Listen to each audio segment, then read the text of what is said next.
Jeden Tag, ganz zeitig in der Früh, geht das Murtel dem Hödenfriedhof zu. Sie tut nicht auf, ihr Schicksal fluchen, na, sie tut ihn mal besuchen. Er ist gegangen, schon lang voraus, sie hält allein daheim nicht aus. Sie waren so lang zusammen in ihrem Leben, drum hat ihr einmal den Ratschlag gegeben. Mutter, wenn ich einmal nimmer bin, dann schau auf dich und lass nicht trüb werden deinen Sinn. Ich will nicht, dass du Kummer hast und Gram. Ich hab jetzt im Himmel mein Daheim. Mutter, denk doch an die schöne Zeit, die wir gehabt haben, so lange Zeit zu zweit.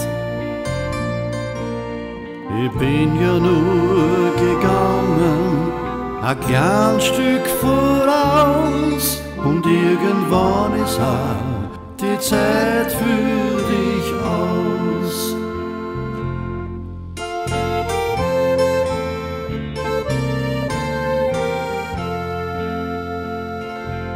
Sie nimmt einen Strauß und siehst ihm auf sein Grab. Es sind die Blumen, die er so gern hat gehabt. Setzt sie noch ein wenig hin zu ihr und hin und wieder tut's ein bisschen reden. Mit Augen leuchtend blickt sie zurück auf ein Leben voll Stolz und Glück.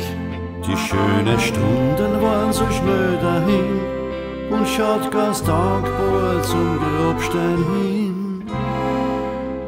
Mutter, wenn ich einmal nimmer bin,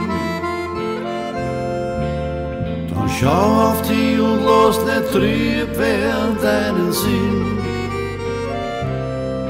Ich will nicht, dass du Kummer hast und Gram. Ich hab jetzt im Himmel mein Daheim.